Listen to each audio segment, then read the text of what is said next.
A paz do Senhor, meus amados irmãos. É com muita alegria que estamos mais uma vez aqui em mais um episódio do EBD Cast. Nesta manhã alegre, quem vos fala, nosso irmão, o auxiliar Carlos Alexandre, que até então também diretor, juntamente com o nosso pastor Giovanni, diretor da Escola Dominical. Com muita alegria, já queremos agradecer o apoio incondicional do nosso pastor presidente, nosso pastor Carlito Machado Fiel, como também toda a mesa diretora que tem dado este apoio. E com muita alegria também poder estar aqui todos que colaboram conosco, que estão totalmente também nos bastidores. Mas em especial ao nosso convidado nesta manhã, que está tratando de um assunto de grande relevância, que tem como a promessa do Espírito Santo. E para esta discussão, para essa abordagem, convidamos o nosso pastor auxiliar aqui no campo de Itabuna, diretor do Instituto Teológico das Assembleias de Deus aqui em Itabuna e superintendente da Congregação do Fátima, pastor Nilcelon. Um abraço para a Congregação do Fátima. Pastor Nilcelon, por favor. A paz do Senhor, meu querido auxiliar Carlos, diretor da Escola Dominical aqui em Itabuna. Deus continue abençoando. A paz do Senhor, meus amados irmãos. Um forte abraço ao meu pastor Carlito Machado Fiel, a todos envolvidos por esse projeto, que é um projeto abençoador. Eu tenho por certo que está chegando na casa, no ambiente do lar dos amados irmãos, um momento especial de educação, formação e bênção na condução do ensino da palavra de Deus. Maravilha, que coisa boa poder ter esse momento. A você que está aí agora dentro do seu lar, seja no ambiente que estiver, a ideia é essa, estarmos bem próximos com você, tratando assuntos concernentes ao reino dos céus. E como foi bem pontuado, a promessa do Espírito Santo, que traz realmente essa discussão. E tem um texto já base para poder pontuarmos no Evangelho de João, capítulo 20, versículo 22, pastor. Um textuário que o senhor pode, por favor, nos trazer de informação já nesse textuário. Irmão Carlos, é interessante introduzir essa pauta afirmando que esta lição bíblica desse trimestre está sendo uma bênção, pois trata de uma visão do apóstolo João em relação ao verbo que se fez carne. E ele vai apresentar neste evangelho uma abordagem sobre Jesus Cristo de uma forma especial.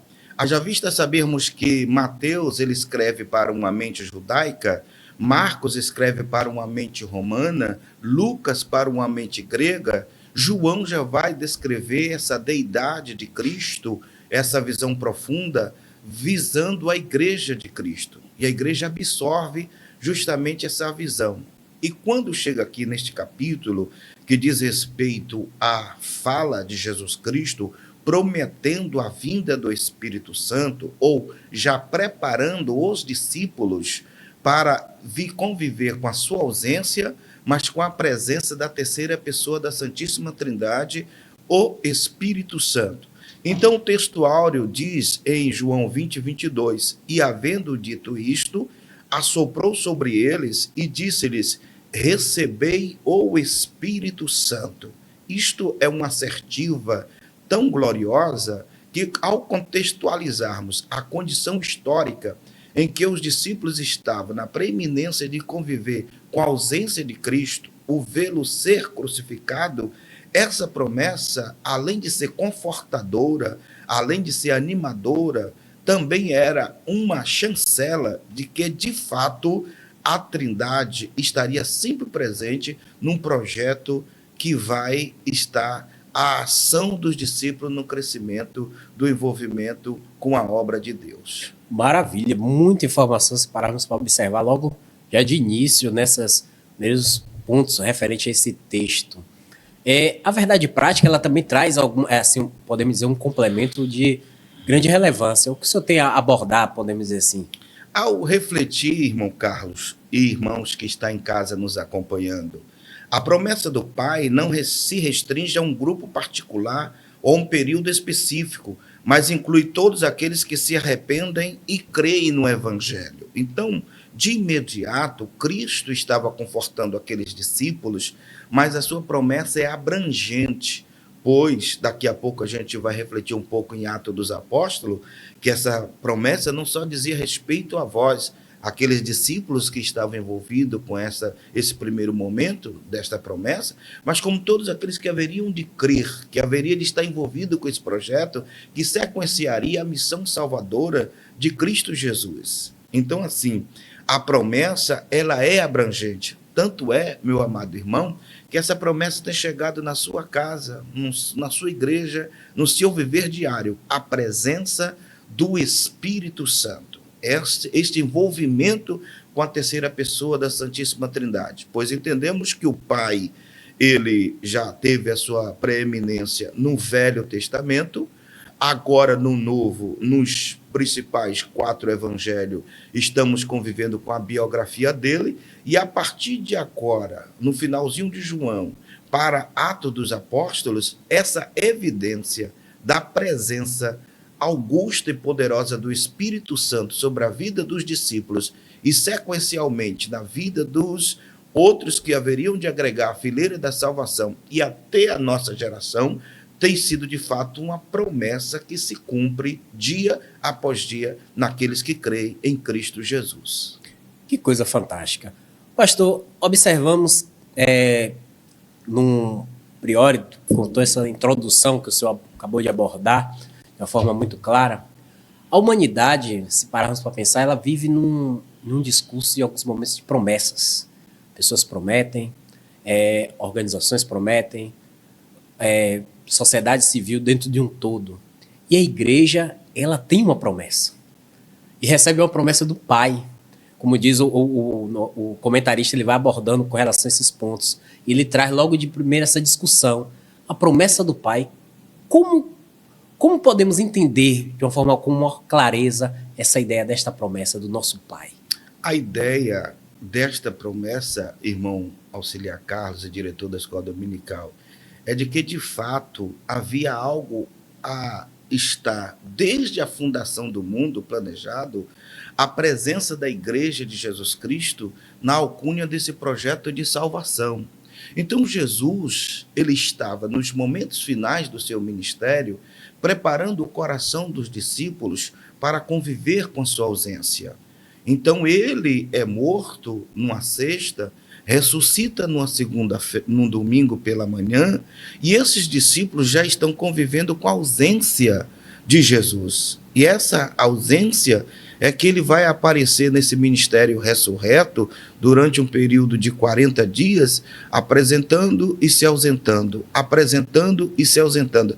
Então, esse lapso, esse momento aí de vácuo da presença corpórea e física, começa a conviver com esses discípulos que estão acuados, com medo do poderio bélico religioso dos judeus, mais o bélico romano. Agora ele recebe uma promessa que é confortadora. E as promessas, tanto que Lucas 24, 49, Jesus diz: ficai em Jerusalém até que do alto sejais revestido do poder, porque essa é a promessa do Pai. E isto Cristo o afirma, trazendo a convicção que as promessas dos homens falham, mas a promessa de nosso Senhor e Salvador Jesus Cristo, ela se cumpre cabalmente. E esses discípulos conviveram no ministério terrenal de Cristo, com Jesus prevendo e as coisas acontecendo.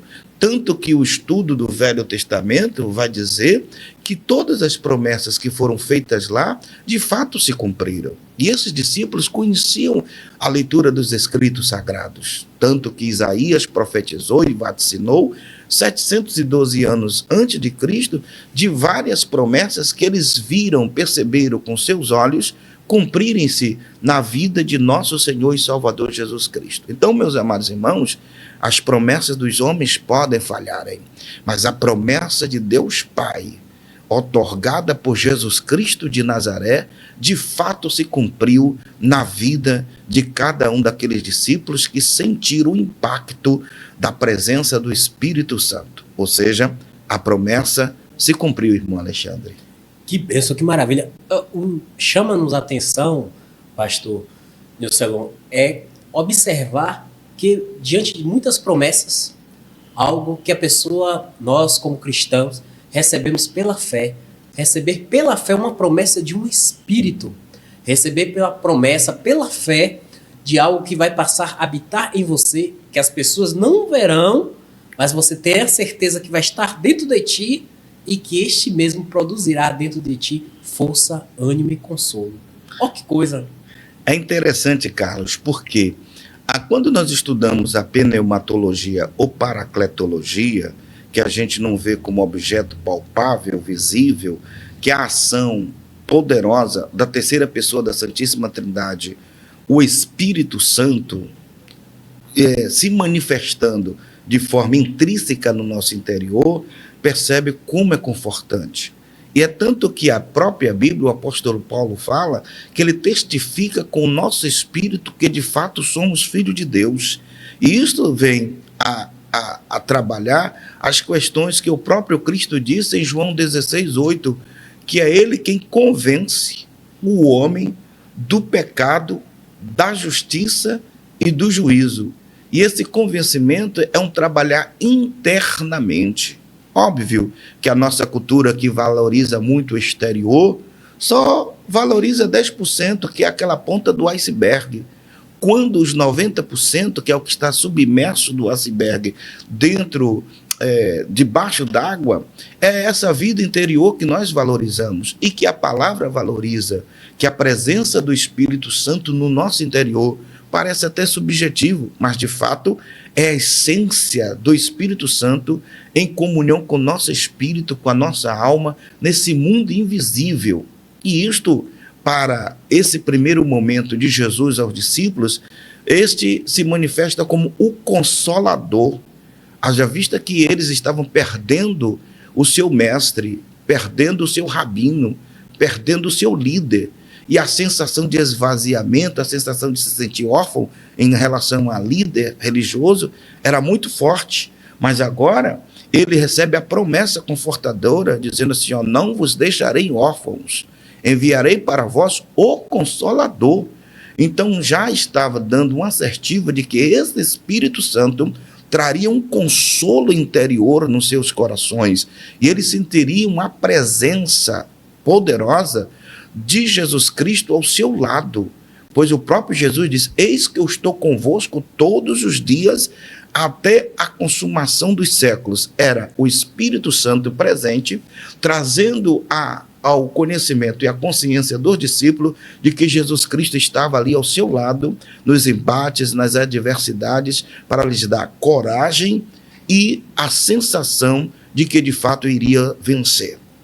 Maravilha. Pastor, o senhor trouxe uma abordagem muito precisa, com muita relevância, referente até mesmo da definição do Espírito Santo como Paracletos, e chama a atenção que dentro do comentário aborda também a pessoa como um advogado. Hoje observamos, óbvio, não vamos a deter aqui, eu particularmente, mas você possivelmente que está nos acompanhando deve ter um conhecimento jurídico com muito maior propriedade, mas a relação de advogado, em alguns momentos, com relação ao cliente, ele passa a ser de amigo, de proximidade, de estar ali próximo, de entender por completo a pessoa, para assim poder auxiliar.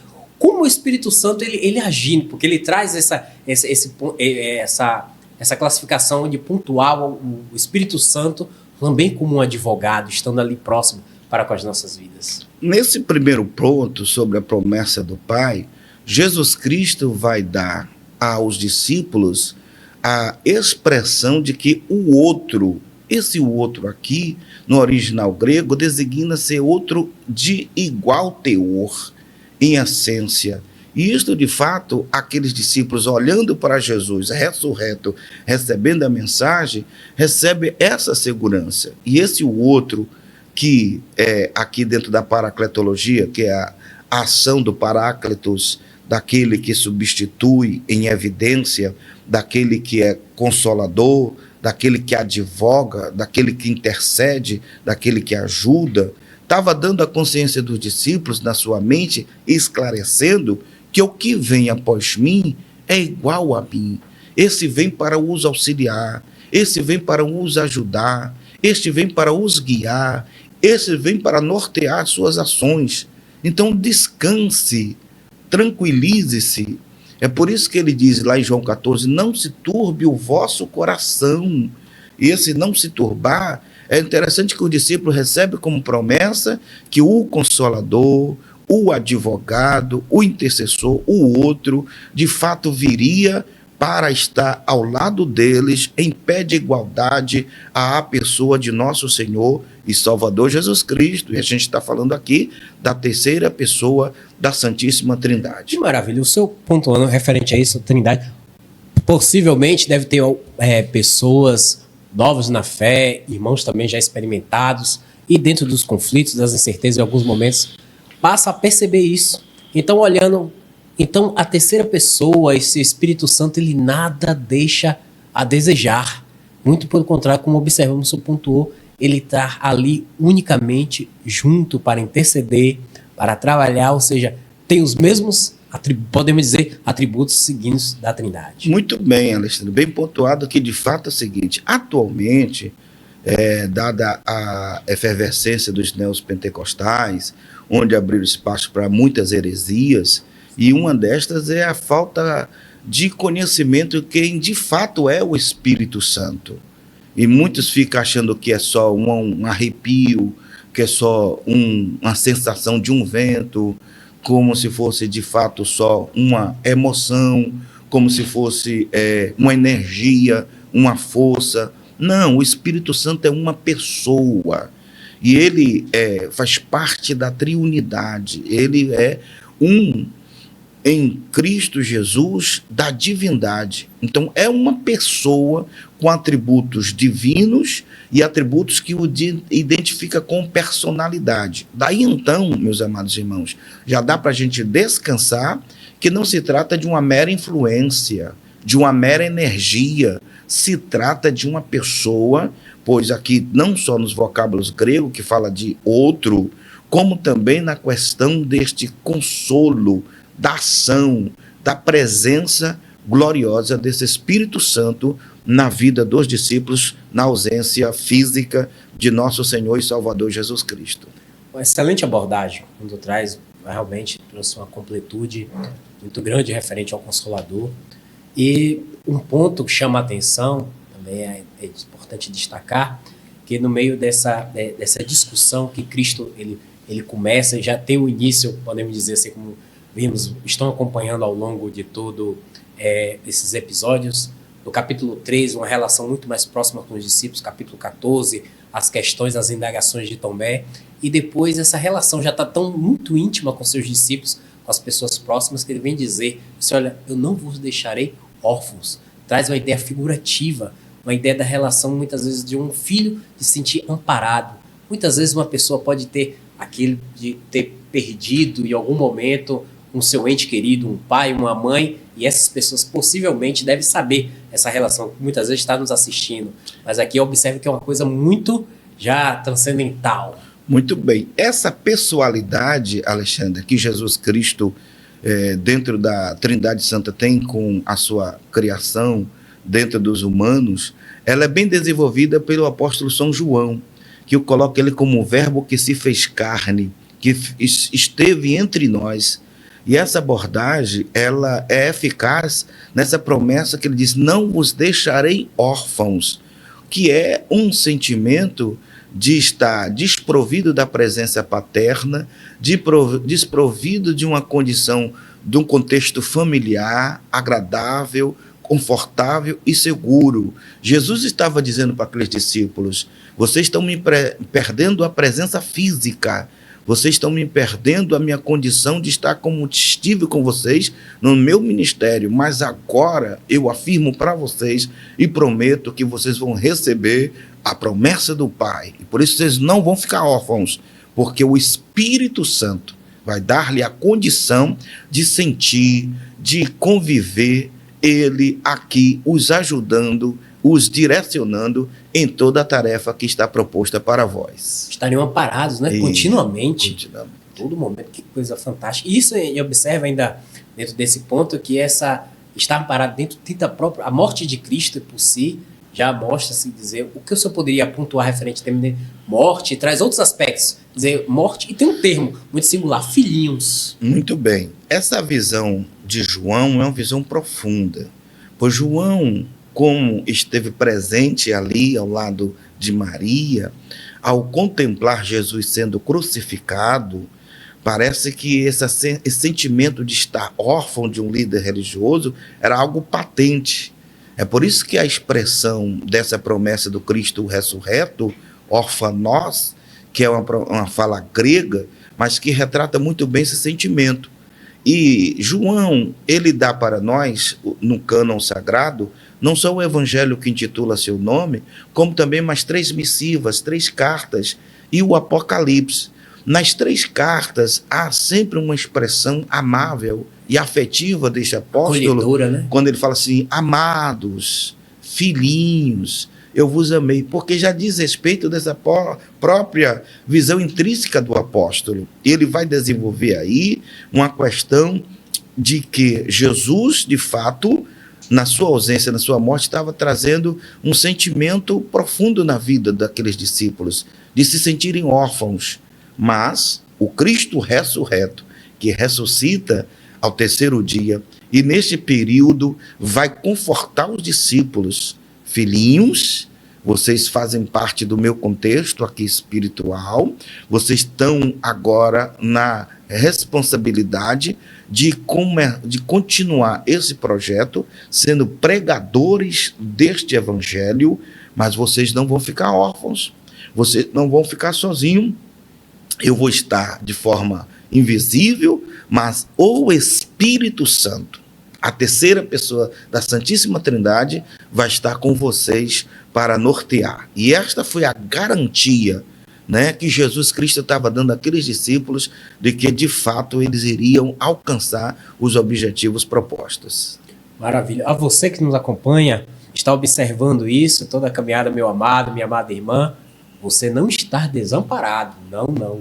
Você tem uma pessoa que cuida de ti nos mínimos detalhes. E por que cuida de ti? Porque, como nos observa a ideia desse próximo tópico que estamos aqui a abordar, ele habita em ti. Olha que coisa fantástica. O Espírito habita nos discípulos. Você é um discípulo de Cristo? Se você é um discípulo de Cristo, meu amado, minha amada irmã, então tem essa certeza desta promessa. O Espírito do Eterno habita em ti. De que forma, meu amado, meu pastor Nicelon, a gente podemos contemplar esta habitação? É interessante, nosso amado irmão Carlos Alexandre, é que quando a gente estuda desde o Antigo Testamento, de Gênesis a Malaquias, a ação da 3ª pessoa da Santíssima Trindade sempre foi de forma exterior e de representatividade nos cerimoniais judaicos. Então, assim, o Espírito Santo agia de forma esporádica, temporária, sobre a vida de alguns líderes de Israel, ou sobre um juiz, um profeta, um rei ou sacerdote, mas nunca veio para habitar e estar.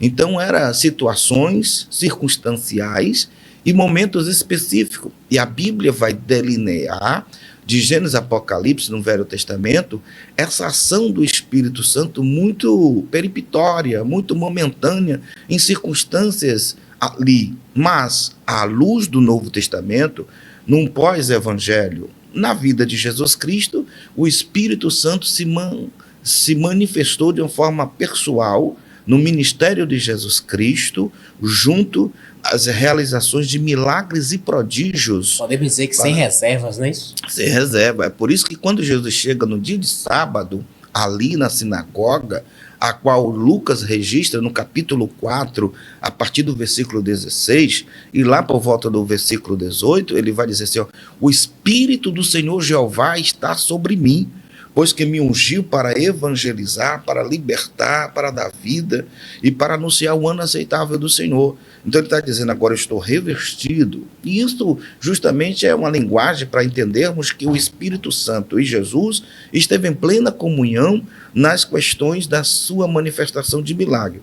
Jesus morre, ressuscita e apregoa agora que este Espírito vai vir para habitar, para morar, para estar. E Paulo, nas suas missivas, também vai muito referir-se a essa habitação do Espírito Santo. É tanto que ele escreve aos Coríntios, por volta do capítulo 6, versículo 19, em que nós somos templo do Espírito Santo. Por isso deveremos viver uma vida codigna a essa habitação do Espírito Santo. E habitar é diferente lá no Velho Testamento de vir, agir e depois se ausentar. Agora viria para morar. E esta promessa Jesus o fez, e agora ele afirma aos discípulos que eles teriam essa condição. Então é crucial considerarmos esse contexto do capítulo 20 e os versículos 19 a 23, para termos um entendimento do que Cristo queria que os discípulos entendessem. Que o discípulo não viria e depois voltaria, mas viria para ficar.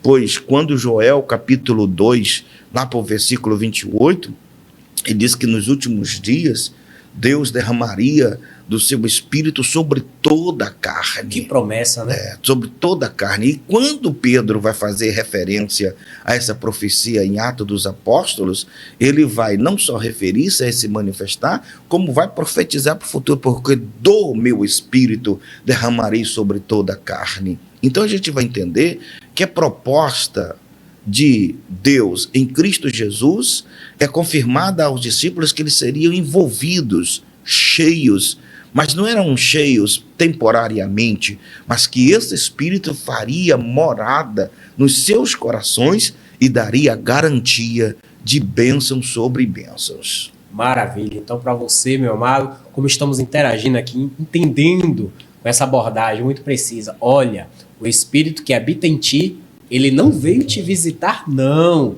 Ele não veio de uma forma esporádica, ele veio agora fazer morada, estar contínuo. E esta morada é única, não é um hóspede, estar contigo até a chegada do dia, do grande e glorioso dia do arrebatamento em Cristo Jesus. Mas nos traz uma expressão, deixa agora habitante dessa pessoa que estamos conosco, esse Senhor nosso, o Espírito Santo, em que mostra uma ideia do sentido, ele soprou sobre ele o Espírito. Esse soprou-se, pastor, e óbvio, vamos ter ainda mais alguns pontos a discorrer, alguns podem ter algumas interpretações dando margem, é como se fosse um revestimento de poder, ou algo assim do tipo. Como poder identificar essa expressão, assoprou o Espírito? Irmão Alexandre, é por isso que poucas pessoas, ou muitas pessoas, que têm um olhar superficial desse texto, têm se envolvido, se deixado se influenciar por heresias. Mais interessante que tanto a paracletologia, que fala sobre as obras, os títulos e a manifestação do Espírito Santo, nós temos também o outro lado, que é a pneumatologia, que estuda a natureza do Espírito Santo. E Jesus, quando ele fala, ele age, assoprou sobre eles, nos remete a algumas coisas, desde a questão da nefesh, que é quando Deus faz Adão no Jardim do Éden, e o levanta e assopra sobre as suas narinas o fôlego, e este passa a se tornar alma vivente. Outro contexto similar, quando a gente vai ali em Ezequiel capítulo 37, onde está um vale cheio de ossos secos, e ali esta transformação vai progressiva e paulatina, a ponto de chega um momento em que o próprio Yahvé pergunta ao profeta Ezequiel: poderão viver esses ossos secos? Aí ele diz: tem carne, tem ossos, tem pele, tem nervos, mas falta o espírito. Aí ele dá ordem ao profeta: vai aí, clama e diz ao espírito que vem dos quatro ventos da terra e assopra sobre estes para que vivam. Então é interessante estudarmos a natureza do Espírito, entendermos que esta ação de Jesus Cristo representa de fato essa infusão, esse estar cheio do Espírito Santo. Eu sei que para muito, numa linguagem subjetiva, é difícil de clarificar na sua mente essa infusão, assim como a Trindade é difícil de compreender, como também a questão da triunidade do ser humano, corpo, alma e espírito, matéria e espírito. Mas pela fé, você pode compreender perfeitamente que essa infusão da vida de Deus dentro de nós, da presença de Deus otorgada por Jesus àqueles discípulos daquele dia e posteriormente a todos nós, que é esse estar cheio do Espírito Santo, esse conviver com a presença dentro de nós, que é essa vida de Deus dentro de nós, esse fôlego de vida. Então, para que eu possa estar vivo agora conversando com você, os meus bronquíolos e alvéolos pulmonares estão trabalhando, está fazendo uma troca de gás agora, o carbônico pelo oxigênio. O que me faz estar vivo é porque nós estamos respirando, estamos trocando esse gás. Eu estou expelindo o gás carbônico e estou sugando do ambiente o oxigênio.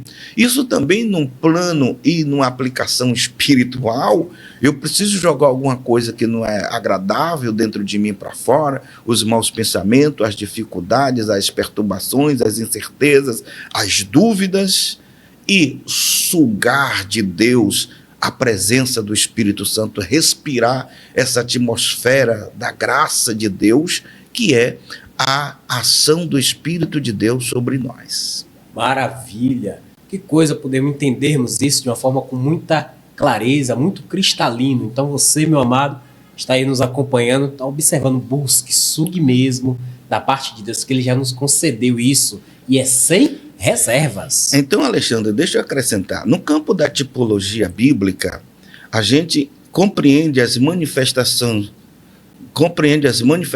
do Espírito Santo um pouco mais com os tipos em que a Bíblia explica como é que o Espírito Santo age. Nós temos na tipologia o óleo, o azeite, não é o Espírito Santo, é um tipo que explica a manifestação do Espírito Santo.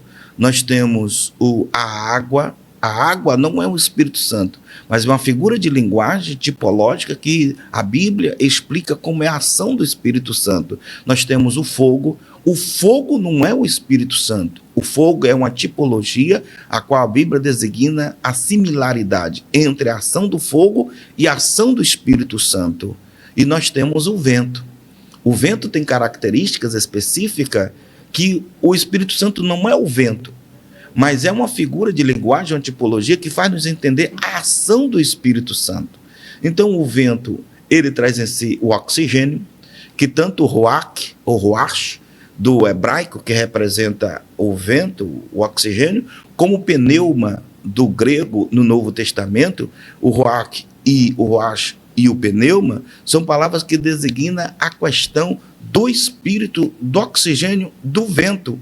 O vento é invisível no seu contemplar, mas é sensível na sua ação, porque eu e você não vê o vento, mas nós sentimos a sua ação, tá? Então, assim, são várias manifestações que esse vento tem que são similares à ação do Espírito Santo. E a Bíblia, ela é riquíssima neste campo de tipologia para explicar para nós que este vento, este oxigênio, está em nós, dentro de nós. E aqui, clarificando melhor, o Espírito Santo está dentro de nós, ele age dentro de nós. E quando nós estamos numa aplicação espiritual, você pode sentir a graça dentro de você, se envolver e ter uma experiência pessoal, augusta e poderosa desta presença que habita dentro de você, que é a terceira pessoa da Santíssima Trindade. Maravilha. Observando dentro de todo esse contexto, como o senhor pontuou, referente, o significado desse sopro trouxe com muita precisão. Agora nos chama a atenção que todo esse fato, toda essa alegria, e observe que ter a presença do Espírito Santo já nos enchemos, nos traz essa alegria, esse regozijo. E são assuntos diversos, de episódios diferentes. Teve essa presença, esse episódio do próprio Cristo, assoprando um espírito diferente de um episódio anterior, referente ao Pentecostes. Como pontuar? É só nós entendermos o passo a passo. Primeiro, quando Deus sopra em nós o Espírito, nós somos regenerados.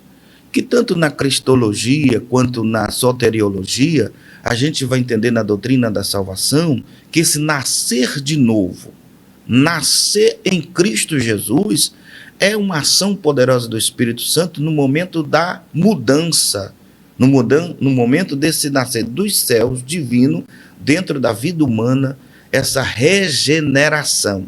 E isto é obra do Espírito Santo no primeiro momento desse contato salvífico, pois quem está em Cristo disse Paulo, nova criatura é, as coisas velhas já se passaram, eis que tudo se fez novo. A confusão toda é não entender esse passo a passo, pois primeiro a pessoa tem essa experiência de salvação. E quando diz assim, recebei o Espírito e assopra sobre estes, primeiro estava trabalhando na questão dessa conversão, que a conversão é a consequência de uma vida nascida em Cristo, de uma vida nova em Cristo. Então você teve esse momento especial. Lembra do dia que você teve essa ação do Espírito Santo te convencendo do pecado, da justiça e do juízo, e você correspondeu aceitando com esse convite especial à vida, e você nasceu de novo. Daí para frente, esse convertido, ele começa com a habitação do Espírito, cheio do Espírito, com outras manifestações que a gente fala da multiforme graça de Deus se manifestando na vida desse cristão. E esse cristão, em um outro momento, ele pode ter uma experiência gloriosa, que é a experiência de ser agora batizado com ou no Espírito Santo, que é um revestimento de poder. A Bíblia é clara, enfática, que não pode ser confundido com a regeneração. A regeneração é o primeiro momento, mas em segundo momento você tem agora este revestimento, esse ser cheio, esse submergir, esse batismo no envolvimento muito glorioso do Espírito Santo, com uma experiência e a evidência visível do falar em línguas estranhas. Que coisa, né, pastor? Saímos de uma relação muito pessoal, como o senhor pontuou, estarmos ali junto nessa imersão, e agora esse revestimento, falar em línguas estranhas, notificando, tornando público para as pessoas. Agora você vai para uma ação coletiva em que as pessoas estão vendo o que já está dentro de ti, ou seja, se transbordar. Agora passou a ser de uma forma muito completa. O projeto de Deus, cara, na vida do homem, primeiramente, é que ele tenha uma experiência interior. E essa é como eu falo aqui, utilizei a metáfora do iceberg. Às vezes as pessoas só querem valorizar os 10% que fica externo. E não esquece de cuidar dos 95% ou dos 90% que está submerso. Que essa vida interior, esse homem interior.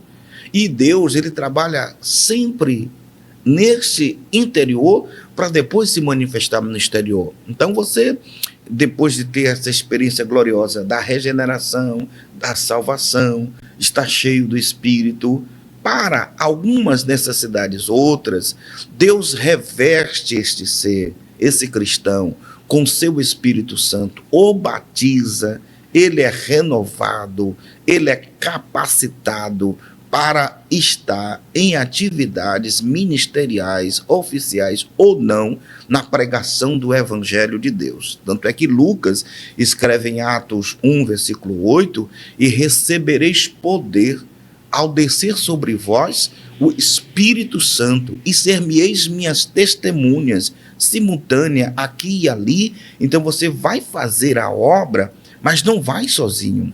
Jesus não está físico, mas o Espírito Santo que já mora em você vai te capacitar, vai te dotar de habilidades sobrenaturais que o mundo físico não entende, e vai assim dar-lhe a condição de executar a tarefa de pregar o Evangelho a toda criatura.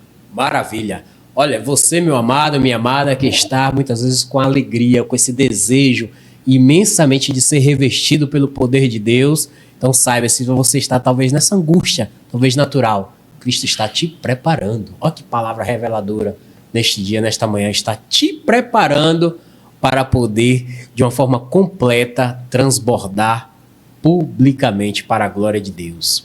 Aí nos chama a atenção, meu pastor, que um ponto, caminhando nesse último, esse tópico aqui, é a promessa do Pai no dia de Pentecostes. O senhor bem pontuou com muita clareza os episódios diferentes e distintos, e que trouxe luz aqui a essa discussão, que muitas pessoas ainda talvez confundiriam a pensar que ser cheio do Espírito Santo é ser revestido pelo poder de Deus.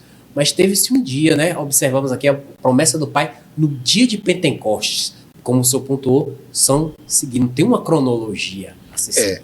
É perceptível que a promessa que Cristo faz ainda ressurreto, esse ministério ressurreto vai ficar num período de 40 dias.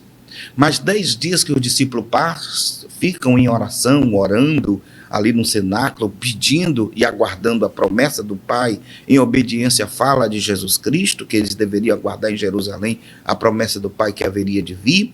Então, dista aí entre esse período, que já era o período da Páscoa, envolvido com a nação de Israel, até a festa do dia de Pentecostes, que era uma festa comemorada pelos judeus, onde que várias nações e que vários povos estavam agremiando para Jerusalém para participar desse momento religioso judaico.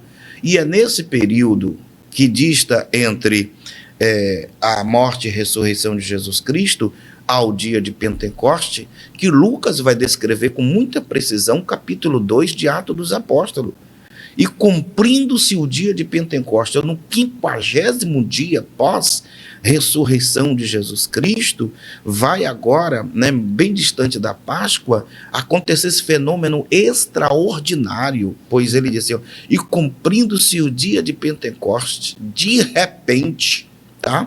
Quem sabe já no entardecer, onde ninguém esperava algum fato extraordinário acontecer, de repente veio do céu um som como de um vento veemente e impetuoso e encheu toda a casa em que estavam ali, e todos foram cheios do Espírito Santo e começaram a falar noutras línguas conforme o Espírito Santo lhes concedia que falassem. E eles foram revestidos de um poder, de uma autoridade tão grande, que Pedro, quando alguém começa a criticar, esse povo estão cheio de monstros, esse povo estão embriagado, Pedro começa a levantar, representar o colégio apostólico e dizer: varões, galileus e todos que habitais em Jerusalém, esses homens não estão embriagados como vós pensais, mas isto aqui foi escrito pelo profeta Joel, e há de ser que nos últimos dias derramarei o meu espírito sobre toda a carne. Eita! E ele prega, a graça desce, e assim o nome de Jesus Cristo é glorificado, que quase 3.000 almas aceita Jesus Cristo como Salvador. É o primeiro momento. Isso, fazendo alusão ao Cordeiro de Deus, fazendo alusão a Cristo que havia sido ressuscitado na sua morto e ressuscitado na sua pregação, e levando os judeus àquela conversão genuína e poderosa. Estou observando aqui nesse diálogo muito rico, que é uma condição mesmo a pessoa então ser cheio do Espírito Santo para poder desfrutar do melhor de Deus que ainda está por vir, né? Entendendo na batalha espiritual que nós enfrentamos como cristão, na visão espiritual que nós temos, Cristo, ele dá-nos a condição para vencermos essa batalha. Da nossa habilidade, da nossa filosofia, das nossas faculdades, não seria assim suficiente nesse embate. Então Jesus disse: não vos deixarei órfãos, eu vou enviar o Consolador, o Paráclito, que vai ficar com vocês serão revestidos de poder, e vocês irão fazer a minha obra. Assim, isto de fato aconteceu. Imaginemos então os primeiros embates ali que os discípulos passaram do dia do Pentecoste para frente. Foi um levantar, uma oposição após outra, uma circunstância muito desafiadora. E Pedro, naquele exato momento, representando o colégio apostólico, vai ao Sinédrio, defende no capítulo 4, porque no capítulo 3 ele estava entrando em Jerusalém ali, ele vai ao templo, vai orar, na hora nona, e lá está um coxo, e pede-lhe esmola, e ele disse: olha para mim, olha para nós, não temos prata, não temos ouro, mas o que temos, isto te damos, em nome de Jesus Cristo, levanta e anda. O milagre acontece, aquele coxo entra no templo, saltitando, dando glória a Deus. Isso trouxe algo extraordinário e de muitas oposições. Então, a assertiva é essa, irmão Carlos: o Espírito Santo, ele dá a coragem, a autonomia e a condição necessária para fazermos a obra. Você que gosta de visitar, você que gosta de fazer a evangelização num presídio, aqueles que estão à margem da nossa sociedade, fique tranquilo, você não está sozinho. O Espírito Santo está te revestindo de autonomia, poder, para você fazer a obra do Senhor Jesus Cristo. Maravilha. Observamos, pastor, e dentro desse ponto, algumas pessoas seguem com relação em termos de dúvidas, é natural, como pontuamos também no início da discussão, alguns novos convertidos podem ter esse questionamento, a pessoa só cheia do Espírito, impede ela de fazer a obra do Senhor, impede ela de poder estar atuando, ou ela obrigatoriamente tem que esperar ser revestida do poder de Deus para poder atuar dentro do reino dos céus? A experiência salutar, gostosa, abençoadora do batismo no Espírito Santo é uma experiência graciosa, abençoadora, que eu e você quem já recebeu, ter a graça do cultivo. Quem não recebeu, deve buscar. Mas, se você ainda não teve essa experiência, não se coloque como uma pessoa rejeitada ou incapaz de poder fazer. Porque, na verdade, estar cheio do Espírito Santo é o início de uma grande obra que vai ser culminado com o batismo no Espírito Santo. Pastor, eu ainda não falei em línguas estranhas. Eu posso evangelizar, eu posso pregar, eu posso me envolver com a obra? Pode sim, meu amado. O Espírito Santo já habita dentro de você. Você já teve uma experiência gloriosa da presença do Espírito dentro de você, habitando dentro de você. Agora, você não pode se estagnar, você não pode parar. Você deve continuar. Uma figura de linguagem que eu utilizo muito, Alexandre, nisso, é sobre aquela panela de pressão que está lá cozinhando aquele feijão. Ela precisa de uma temperatura suficiente para fazer com que a ebulição chegue a uma condição de que aquele pito que está sobre a panela de pressão, ele se levante e começa a expelir aquele vapor e dá um barulhozinho que chama a atenção da dona de casa, que de fato a temperatura agora pegou pressão e vai fazer o cozimento. Então, o crente é assim, ele está 60% de temperatura, está esquentando, glória a Deus, está cheio, continue mais, está orando, está jejuando, está lendo Bíblia, está se consagrando, vai mais. Daqui a pouco ele vai chegar a uma temperatura que ele vai sentir uma graça tão gloriosa e de repente ele vai, assim, de forma visível, manifestar as línguas estranhas. Mas isso independe dele estar dizendo que está preparado ou não para fazer a obra de Deus. Porque essa obra deve ser feita desde que você aceita Jesus Cristo como seu Salvador, você já é cheio do Espírito Santo e, consequentemente, vai estar fazendo e, no ato de fazer, vai entender o que Paulo escreve aos Efésios 5, versículo 18. Não vos embriagueis com vinho em que há contenda, mas enchei-vos do Espírito Santo de Deus. Oh, maravilha! Então, de uma forma, dentro dessa alegoria, como foi bem pontuado aqui, neste momento, ou seja, você está sendo preparado nesta pressão, vimos esse passo a passo. Agora, entender o revestimento de poder, como o pastor pontuou, o batismo com ou no Espírito Santo. Como isso, pastor? Essa promessa, meus amados irmãos, ela é bem clarificada na Bíblia Sagrada.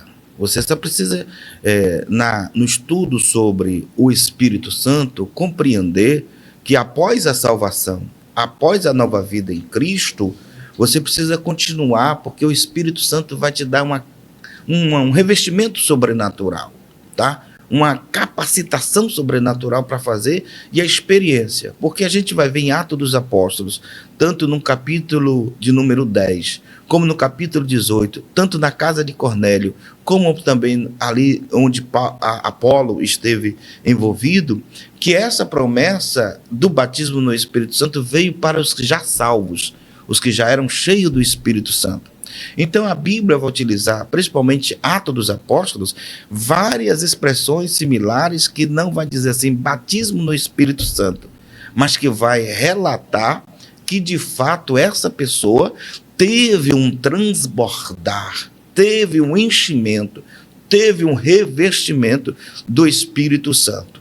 tá? Para que você não fique com problemas psicológicos em relação a isso, eu sempre aconselho, porque o evangelho é muito simples e a gente não precisa burocratizar com termos técnicos e teológicos desta prática do evangelho, que é uma coisa muito simples. É o quê? Você está cheio do Espírito Santo, está buscando, está validando essa presença do Espírito Santo, continue, faça a obra, porque quando você menos perceber, você vai receber essa graça tão gloriosa e falar, tá? E depois que ser batizado, cuidado com essas questões de falar línguas estranhas, para que você não queira usar esse dom para você se autopromover nas redes sociais, nem tampouco no seu dia a dia, porque tudo que Deus dá, a glória tem que subir para Ele, entendeu? Maravilha. Pastor, essa experiência, como o senhor bem pontuou, referente, começaram-se a falar em outras línguas, se tiveram essa experiência, e tiveram essa experiência, foi profunda, e se restringiu a eles, e continua para com toda a igreja, enfim. Essa promessa, ali naquele momento, surgiu, e Deus confirmou a ele, dando uma graça de falar em línguas estranhas, que eram perfeitamente compreendidas pelas outras nações que estavam ali. Para os discípulos que verbalizaram, eram estranhas, mas para aqueles que ouviram, era de fato compreensível, e foi uma capacidade sobrenatural dada pelo Espírito Santo. Então, é estranha. O importante é que você entenda que naquele primeiro momento, os discípulos foram revestidos desta efusão, desta presença gloriosa, e verbalizaram em outras línguas, mas no capítulo 2, versículo 39 de Atos dos Apóstolos, o próprio Pedro vai dizer que essa promessa diz respeito a vós e tantos outros quantos chegarem a agremiarem a fileira da salvação. Ou seja, não se restringiu ali. Então, eu não posso agora validar o sensacionismo de que, de fato, só foi para aquele momento e que não viria, porque a gente vai ver no próprio Atos dos Apóstolos, e outros capítulos lá na frente, outros discípulos tendo essa mesma experiência de ser batizado com o Espírito Santo. E aqui no Brasil, em 1910, a nossa irmã Celina de Albuquerque foi a primeira serva de Deus a falar em línguas estranhas. E por isso, nós temos a graça, a felicidade de estarmos aqui falando disto em 2025, porque o nosso Jesus ainda batiza com o Espírito Santo. Maravilha, então você que está nos acompanhando, creia, Cristo Jesus é o mesmo ontem, hoje, eternamente, e Ele batiza sim com o Espírito Santo. Ele tem essa autonomia para poder chegar e termos a alegria de falar em outras línguas. Mas, pastor, diante de todo esse momento, essa alegria que estivemos aqui, pena que chegamos assim um assunto muito rico, mas que o tempo nos convida a resumir, a pararmos. Mas diante disso, gostaria de saber algumas conclusões do senhor, quiser, por favor, pontuar, acrescentar algo a mais. Deixa eu pontuar essa temática da promessa do Espírito Santo, otorgada por Jesus Cristo aos seus discípulos, que estava convivendo naquele momento de perplexidade e como seria. E Jesus vai lá e diz: olha, não vos deixarei órfãos, enviarei para vós o Consolador. E de fato isso vai acontecer e vai dar-lhes a condição de ser cheio do Espírito Santo. Então, esse processo, meu amado, de ser cheio do Espírito Santo, é interessante que desde o seu nascidouro, né, a promessa do Pai começa com a regeneração. Essa regeneração tem a ver em você viver a nova vida em Cristo, rejeitando as práticas pecaminosas e agora vivendo não de acordo com os modus operandi desse mundo, mas vivendo de acordo com as orientações da palavra de Deus, tá? Posteriormente, esses discípulos vão receber a capacitação do Espírito Santo no dia de Atos dos Apóstolos, capítulo 2, quando se cumpre ali o dia de Pentecostes. Esses discípulos é revestido do poder de Deus e agora vai entender o que de fato Cristo disse a eles aqui no seu ministério ressurreto: eis que eu estarei convosco todos os dias até a consumação dos séculos. Que promessa gloriosa, é verdade. Meu amado, diante disso, a você, meu irmão, minha amada, que nos acompanha nesse momento, tivemos essa oportunidade muito única e rica de poder aprender referente sobre este assunto, essa temática, as promessas de Deus em relação à nossa vida.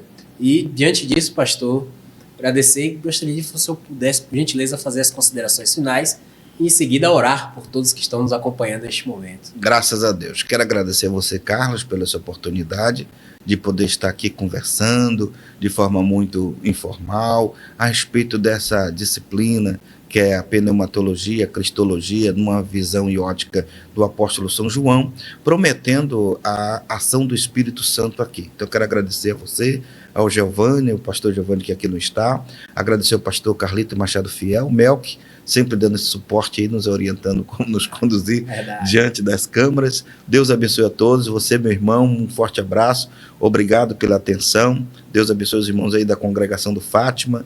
Se Deus permitir, estaremos na escola dominical os abençoando, tá bom? Vamos orar, pedir a bênção de Deus sobre a tua casa, sobre a tua família. Oremos. Maravilhoso Deus, Pai justo e santo, muito obrigado por essa oportunidade de poder tecer comentários em relação, Senhor, à lição de número 10, sobre a abordagem à promessa do Espírito Santo.